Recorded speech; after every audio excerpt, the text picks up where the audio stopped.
One of the most emotional moments of President Petro's inauguration was when he made reference to the archipelago, making an important announcement about the professionals of our island. During his inauguration speech, President Gustavo Petro made reference to the archipelago of San Andres, Providence, and Santa Catalina, mentioning that Colombia ambassadors to the countries of the Antilles will come from our island. This is what the current president of our country said. Buscaremos que San Andrés. We will seek to make San Andres a health, educational, and cultural center of the Antillean Caribbean. All the ambassadors of Colombia for the countries of the Antilles will come from San Andres. During his speech, the president also called for unity.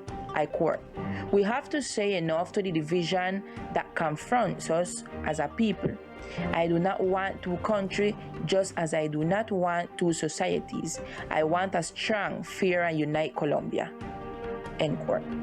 Stressed the president. In addition, the head of the state invited to a social dialogue. I quote, "It is society as a whole that must dialogue on how not to kill each other and how to progress. In the Biden regional dialogues, we summon all unarmed people to find paths in the country that allow coexistence." These were some of the words of President Gustavo Petro during this inauguration.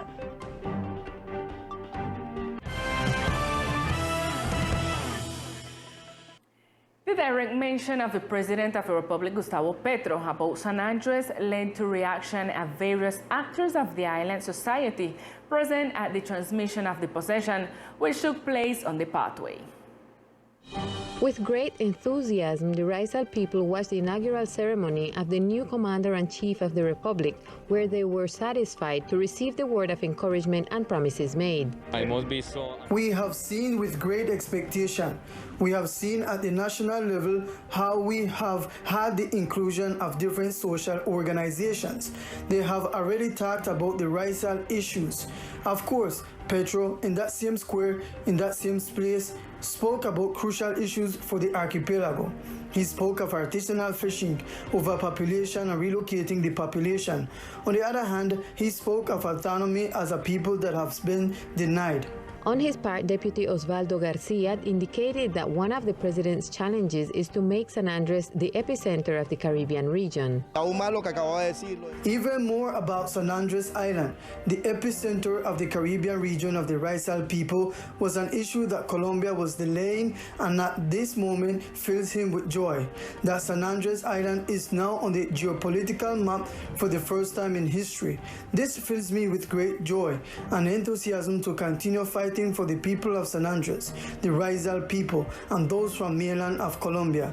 He has for San Andres a theme of economic development, a theme of labor integration, a cultural theme, not to lose it, and participation in a direct way.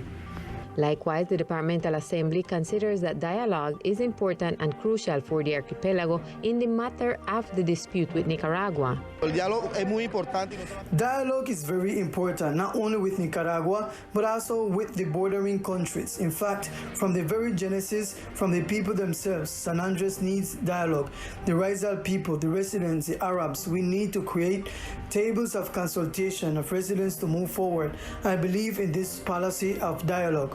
It should be noted that for the new government, the inclusion of the different political sectors is of utmost importance. It seems perfect to me since he has wonderful ideas fitting to the present reality live here. And if he follows through, he could be the best president.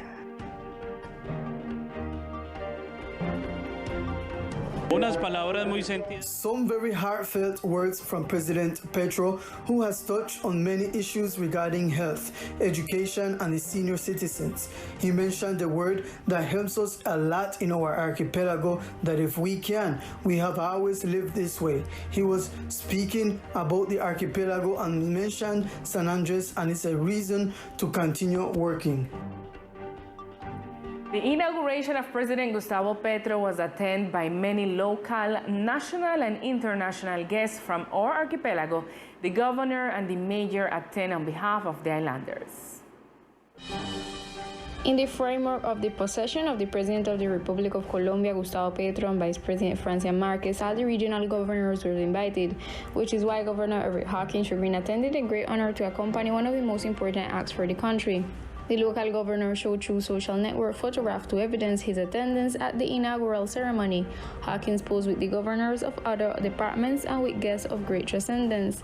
Similarly, the Mayor of Providence, Jorge Gariano, showed his social network that he was invited also to the inauguration event and posed with other mayors, such as the Mayor of Medellin and the Mayor of Bogotá, Claudia Lopez. During the great event, President Petro was once again emphatic in making the Archipelago Department of San Andres, Paris, and Queclina the bridge of connection with the greater Caribbean through embassies that in turn are generated from the island territory itself. And it was announced to the public that the bench of the Cambio Radical political party in the House of Representatives chose the militant of this party and congressman for the archipelago before that legislative body, Jorge Méndez Hernández, as the new spokesman of said political party. The community is reminded that each political party that has seats in the Senate and House of Representatives was, according to by the laws, choose 2 people to represent them before the national government. Méndez Hernández was appointed as representative of his party, along with Carolina Arbeláez for the legislative period 2022-2023.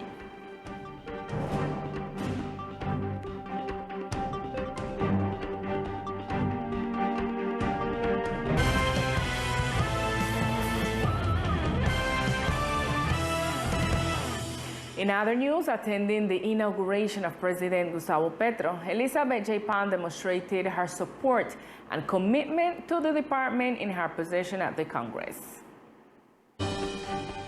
During the inauguration of the President Gustavo Petro, the representative to the Chamber of the Island, Elizabeth J. Pan, made several publications on social network in which she reveals her position regarding the beginning of the new government and the way she will seek to engage her work from the Congress. In her first publication, J. Pan affirmed that she will firmly insist in the needs of the insular region, pointed out that this is a special chapter of the department in which she hopes to have differential salary and better economic and health conditions for our population. Minutes after, the parliamentarian emphasized through her Facebook page, I quote, "President Gustavo Petro, count on me to work from the second commission of the Congress as a representative of all the inhabitants of the archipelago of San Andres, Providence, and Santa Catalina, so that the purpose is an accomplished goal in your government." In her third publication, she outlined that the Hospital of Providence, as well as improving the facilities of the current Hospital of San Andres and other major challenges in health, are some of her objectives, and that hand in hand with the new Minister of Health, Dr. Carolina Corcho, will aim to move forward. The Congresswoman of the island stated through this publication that she has already deposited her concerns and the reality of the archipelago. In general, it is to have decent health for all. Venezuela and Nicaragua were not invited by Duque government to the presidential inauguration. More than 15 heads of state and international delegations attended the inauguration of Gustavo Petro Urrego as President of the Republic of Colombia for the 2022-2026 period. The reception of the government leaders during their arrival to the country was in charge of the Foreign Ministry, which mounted a logistical and security deployment at the Catam military airport. Neither Diego Ortega, President of Nicaragua, nor Nicolás Maduro, President of Venezuela, were present at this ceremony, since they were not invited by the government of Iván Duque, who considers them dictators. This was indicated by former Vice President Marta Lucía Ramírez. It has been clearly stated since the election day that the government of President Iván Duque would not invite any dictator to Colombia because it goes against our democratic conviction. If there is something that President Gustavo Petro has to receive, it is that certainty that Colombia represents democracy in such a way that we do not invite these two presidents, nor can they come. Among the nations that accepted the invitation to the inaugural act were countries such as Malta, South Korea, Iran, the Netherlands, the President of Argentina, Alberto Fernandez, who came accompanied by his Foreign Minister, Santiago Cafiero, the President of Honduras, Xiomara Castro, the Vice President of the Republic of El Salvador, Felix Ulloa, the former Minister of Brazil, Carlos Alberto Franca, and the Prime Minister of Curaçao. Gilman Simons Pisas, who came on behalf of the Kingdom of the Netherlands, the first Vice President of the Republic of Peru, Dina Ercilia Boluarte Segarra, the President of Paraguay, Mario Abdo Benitez, Ecuador, Guillermo Lasso, and Costa Rica, Rodrigo Chavez Robles. On behalf of the United States, the Director of the United States Agency for International Development, USAID, Samantha Power, arrived in the country, as well as Gabriel Boric, President of Chile, and Luis Arce, President of Bolivia, and King Felipe VI of Spain.